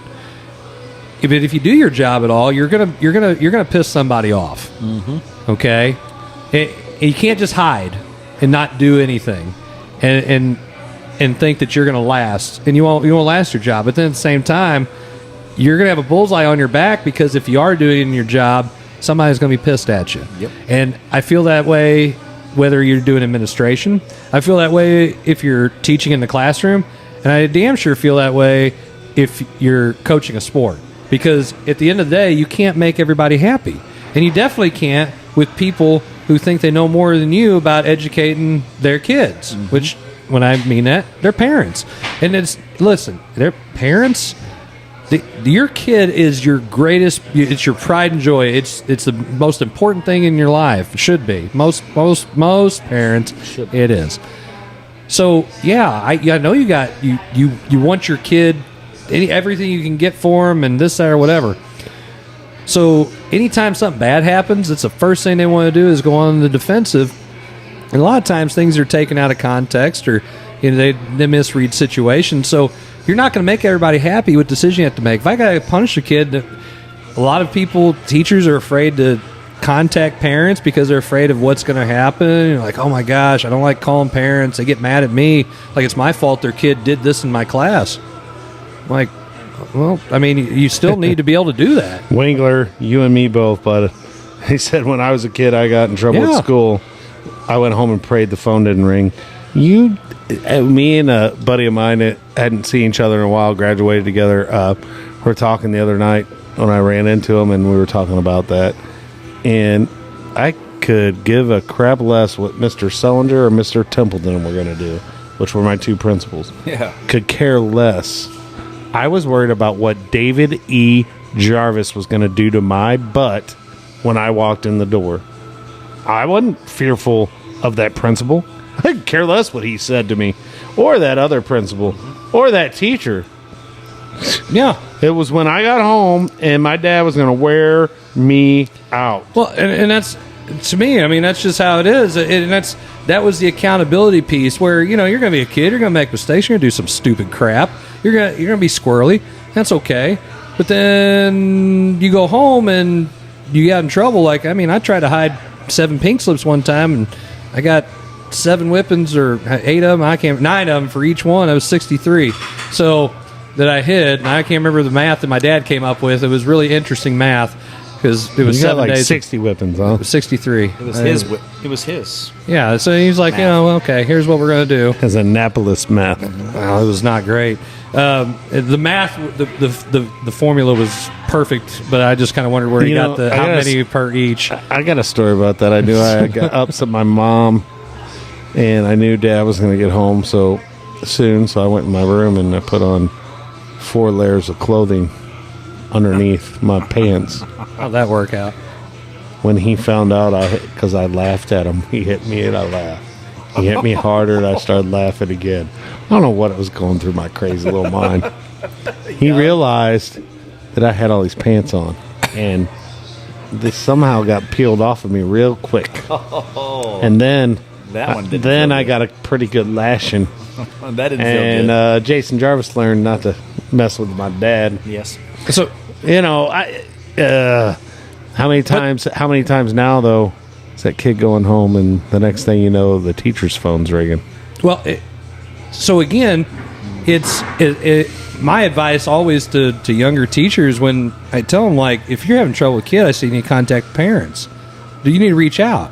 And they, well, I don't know what they're going to say. I said, if Johnny gets in trouble in your class and you send him to the office or me or whatever, if you don't set the narrative with the parent before that kid has an opportunity to, I said, you're already under the bus. You're already the bad guy. Don't worry. You are the one who's going to be taking it at that point. Yes. It's your fault. If you don't get out in front of it, I said, that's what's going to happen. At least you have the opportunity to do this, so whenever they find out they get in trouble, it's like, yeah, guess what? Mr. So-and-so, did this. I got in trouble. That guy doesn't like me. He's just a big... Well, what'd you do? And when they sit there and tell them, it's like, well, that's not what I heard. And they're just like, now let's hear the real story. Mom and Dad never believe me. Ever. Yeah, why would they? We're in a different time. That's Jason. what I'm saying. Nowadays, we're in a different time. Everybody wants to be a lot of people want to be friends with their kids. This ain't the time and place to do that stuff. Okay. He said Buddy Winkler could whip a pretty good ass back in the day. I think most of our dads could whip a good ass back in the day. My dad was not afraid to. And people always ask me, you're not an education. Why do you continue to keep coaching? And I get that asked every single year. And the two things that reason why I do. I got something to add when he gets done. You watch. I know you always do, but truth. 100 coaching. No cap. Coaching is in my blood. My dad was a coach for 30 years plus, and I sat on the sidelines with my dad, and just watched all the things that he went through. But when he was coaching, he never dealt with any of that stuff. Very seldom did you ever deal with a parent getting absolutely irate with you, complaining about playing time. Usually it was coming. The only thing you had to ever deal with was, hey, why is my kid not playing? And if you automatically said, here's what it is, it was into that. That's the only thing that was ever discussed with him often enough. But everything else, you never had to deal with it. So, but as far as why I coach, I feel like in the big scheme of things, coaching has its great moments. And when you coach kids that are willing to do whatever it takes to be successful, that's what makes you enjoy coaching. And I think that you have one or two of those a year that make you want to come back. Well, but you have more that don't do that. And I think, but those one or two makes you realize how enjoyable it is to be a coach. Mine's that, you get that invitation to a wedding. You get that birth announcement. You get that. You just run into someone you haven't seen in 10 years. And it's one of your players. Mm-hmm. And they come up to you. And, I always bring this kid's name up. And he Devin Riney, I see him in Walmart the other day, man. As soon as we saw each other, we came up, gave me a bro hug. And, I'll never forget that kid. And he will never forget what I did for him as a player. And that's why you're in it. You're not in it, obviously, for money. Both of my kids had tossed around the whole education thing. I think Dylan would be really good at it. But when he came to me, and my advice was to him, think about what you've seen me go through and what your mom has gone through as an educator, and multiply that by 20, because that's what you're going to go through. Yeah. Because I just don't think it's going to get better. It's not. But, I like what you said there about, the wedding invitations and seeing the kids that you had, and, you made a difference. I look at somebody like Coach Eddie, dude coached me.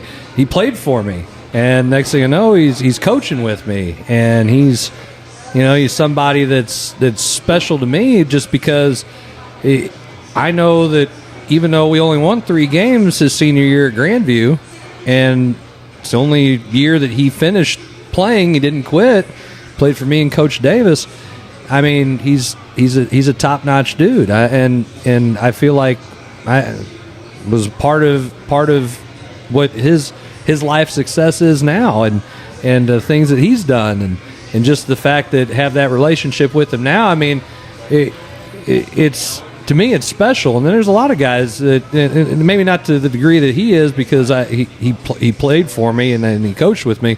But the fact that some of these guys who played for me, I feel like I could just walk up and see them, and I mean, there's those exchanges, there's hugs, bro hugs, whatever you want to call it, and they're happy to see you. And there's some of them who aren't, I guess, but that's okay. There's a lot of kids that I've coached, and sometimes they come back and say, "Man, hey, I was an idiot," and it's like, well, I mean, I don't want to tell you that, but might agree with you. I said they see things, and it was the same way with me with Coach Paulson. I didn't always understand why he did things. I see things so much clearly now that I'm out of school and into coaching. I mean, it's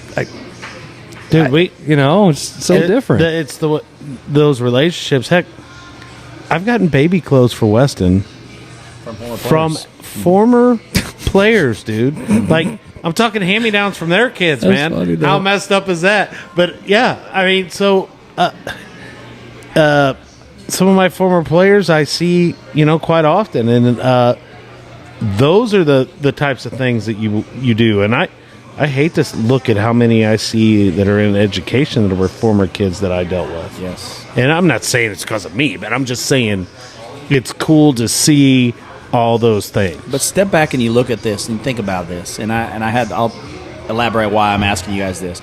But think about all the teams you've coached. What is the most fun you've had with a certain group? Have they been the most successful group? Your most talented group is probably not your best. You could say, hey, that was my best year of coaching because I totally enjoyed it. And I was talking to Coach Davis at the track meet at Grandview, and he was out there. Coach Davis out there? Yeah. And stealing money. He was. We were just talking, and we had about 30-minute conversation. Man, I didn't get to run into him when I was out there, but and I said, Coach, he was like, man, I can't believe you guys are still doing this. I don't know why in the world you guys will still continue to coach or even be in education. He said it's absolutely insane. Maybe used a couple other choice words in the middle of that, but he would never do that. And I said, straight laced. I said, well, hey, you had a lot of success. He said, you know what? None of my success mattered more than any of the year. My first year at Grandview, Chris Miller was on my staff. We won 3 games. You weren't very good. And he said, but those group of kids are the most kids I respect more than any other kids I've ever coached. He said those kids would do everything we asked them to do times 1,000. And he said, I never had to ask a kid more than once. They did it. They weren't very good. He said they weren't very good. Obviously, they're 3-24 or something. You kind of were asking a question as you were talking about the question, right? And I'm running all these names. All these kids are going through my head. Mm-hmm. And I go back to Matt, Mikey Kaufman, Franklin Carter, LJ Nelson, that whole group of kids I had that one couple years there. First year we beat Pius. It was that group of kids. Those kids believed in me. Yeah. Because when I first got to Herky, I had to buck some things that people didn't like. I had to change some things that weren't, sitting people because they missed a Saturday practice, or they were late, or things of that nature, or they wouldn't work hard in practice. But that group of kids is one that I'll probably, and still some of the kids that I'm the closest to. Right. I mean, the Matt Sales. I mean, I could go through, God, there's been so many great kids that I've had and coached. But you think about that, and there wasn't the winningest program. I mean, even though this group I have that I'm going to say goodbye to on Sunday, my last basketball thing with that group of seniors is going to be a rough group to say goodbye to. I don't even know how I'm going to put the words out there when I'm talking about that group of 6. But you got to think about, how many kids have you impacted, whether it's positive or negative, that down the road they remember that and they've learned something from it. Now, as granted, we don't always make the right decisions, and we don't always say the right things to kids. But at the end of the day, you always hear those stories from those kids. If you said something maybe that didn't really, the kid felt like it was a wrong thing to say to them, usually it comes back and they say, man, I'm glad you said that to me, because now I'm dealing with the exact same thing with my own kid, or I'm dealing with it at my job, and I didn't really understand why you said that, and I was pissed off at you, and I didn't really like you that much, but man, it's hitting home today. And how many times have you gotten that conversation? Or you? Several. I've had that conversation I had a kid not too long ago right in, and he goes, gosh damn, I should have never quit. Yeah. I should have never quit. And he goes, and you told me that I was going to regret it. And he goes, I've regretted it ever since. Yep.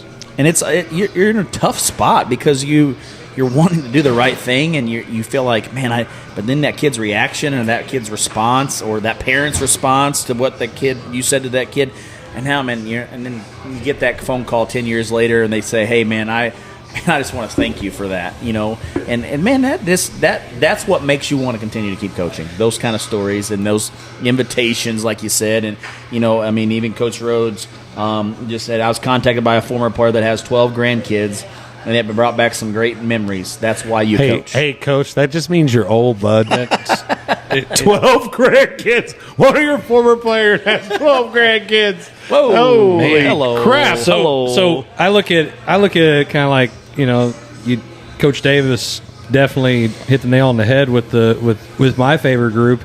And don't get me wrong, there was times where, I think we probably wanted to both, just. I heard there was a fun story about a guy blocking him, a free throw shooter out, and what he did, he sat down on all fours and barked like a dog. Yeah.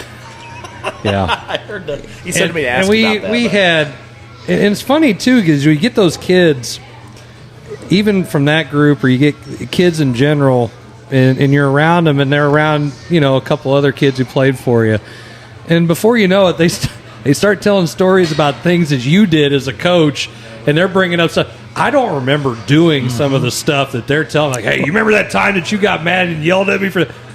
No. But you probably deserved it. Let's just go with that. Or they'll bring up something you're like, oh, shit, I did that?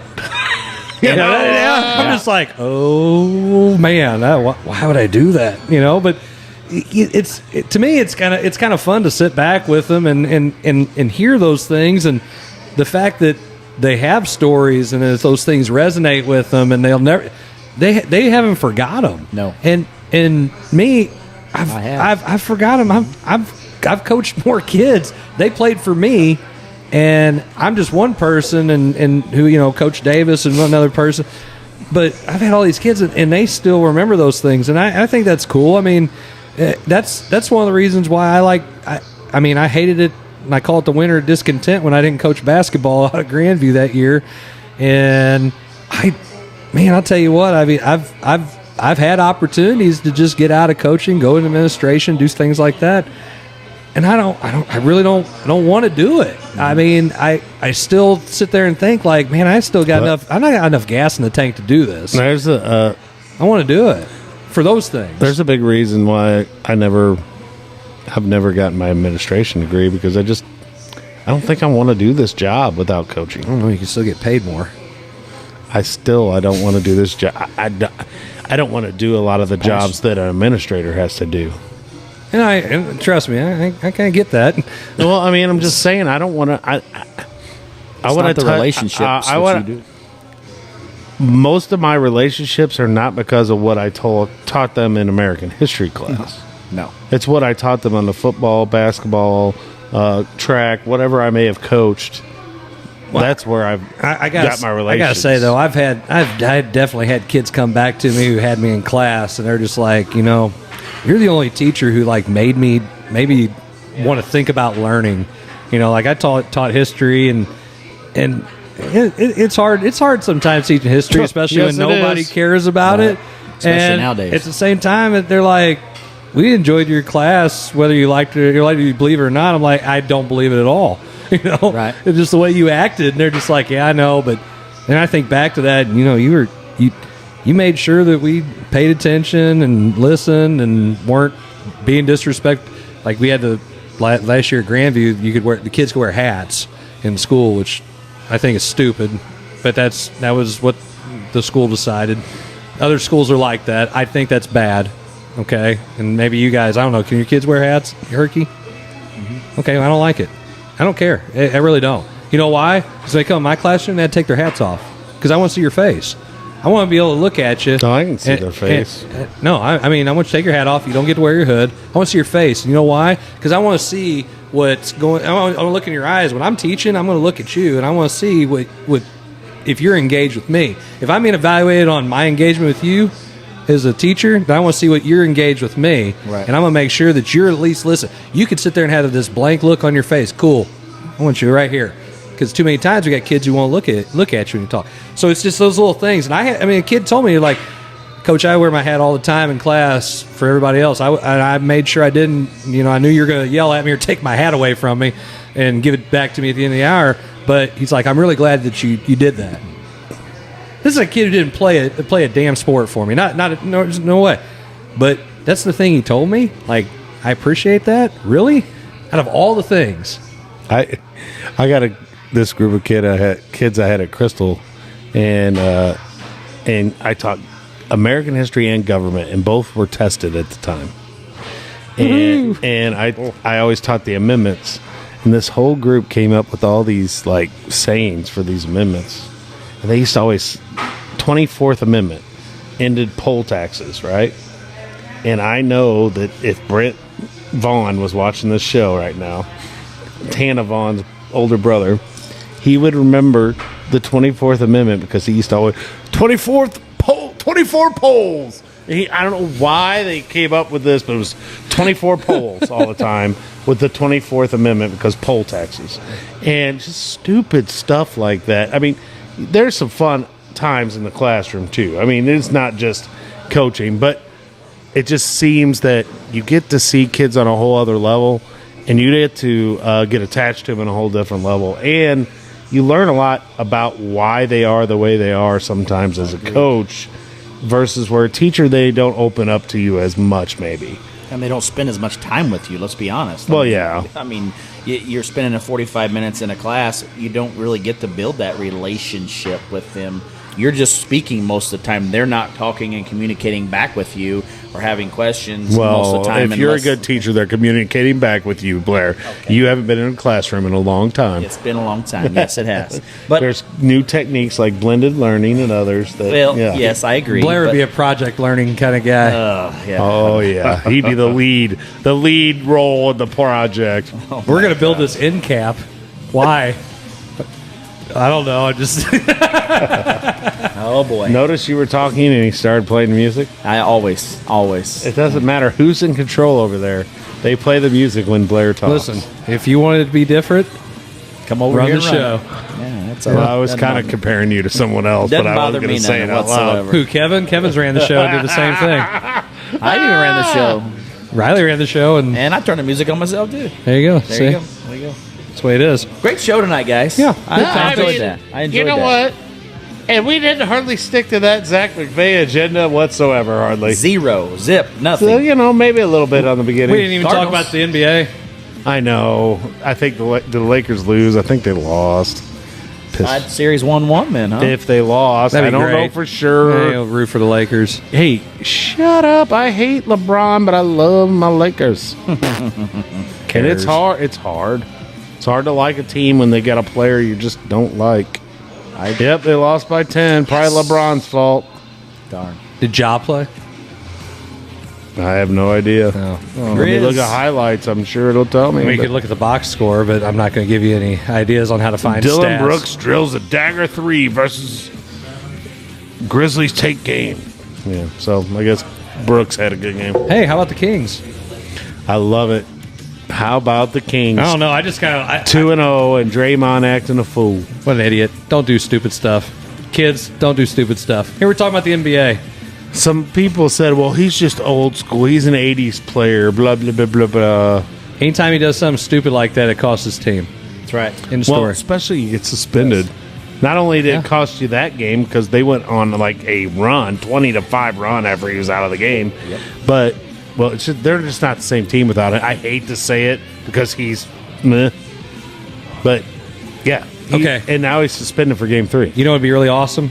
Just like in college basketball, I want to see all these teams that don't ever get a chance to win. I want to see a finals like I loved when the Bucks won and they had to play the Suns, two teams that never won it before. I want to see the Kings. I want to see the Grizzlies. I want to see all these I almost said schools, almost teams that you never see in the finals. Right. Because I'm tired. I like the Knicks. I hate the Knicks. I don't care about the Celtics. I definitely don't like the Lakers. I want something new. I want something new. I'm gonna be that guy. The Kings would be interesting. That'd be interesting, dude. They are young and they play. They get after it. Well, they finally started drafting right and signing the right guys. Sabonis. Yeah, Sabonis has been good. I mean, second generation player. Got Monk and good the other guard. God, it's slipping my name right now. It don't matter. Number 5 in it's the NBA. I'm only gonna really pay attention when the conference finals start. Conference finals. I'll start paying attention. Well, you're going to have to watch the Lakers then. They're going to make it there. What? And they're going to make it to the conference finals. But they get tickets so they can watch? No, they're going to make it. Oh, so they're going to go to Denver?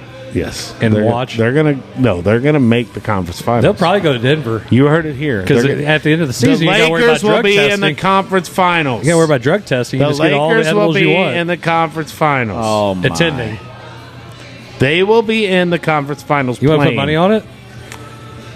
I got no. What? You want to take? Come on. I can't bet. I'm on a spending freeze.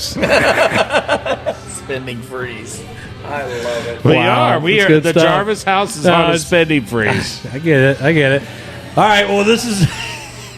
You're right. It's been a good episode of the Coach's Box. A lot of good topics here. Appreciate you guys. I got him shook up with that spending freeze. Yeah, we appreciate all your comments, Did too. you guys Appreciate know everybody. you were getting my bill tonight? Jarvis on a spending freeze. All of a sudden, Jason just took off running out. Just took off, got his car. and Dying left. to dash, Sorry, baby. guys. It's college all over again. So, oh my.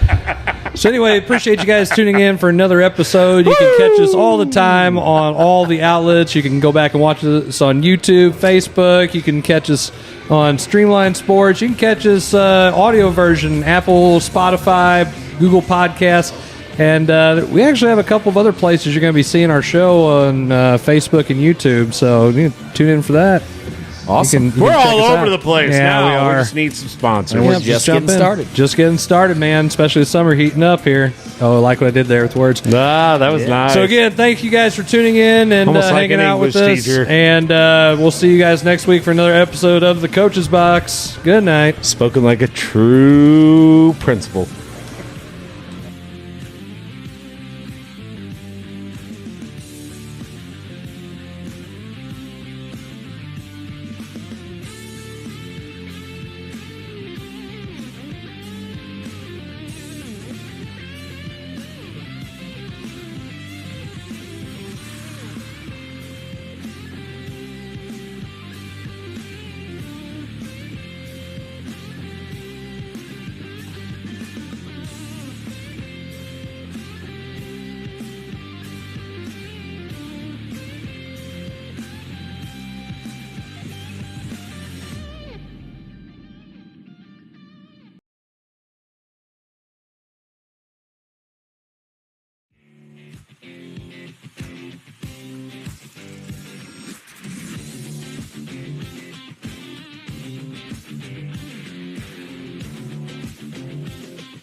Thanks for watching another rib-tickling, gut-busting, epic episode of the Coach's Box. Please like, share, and follow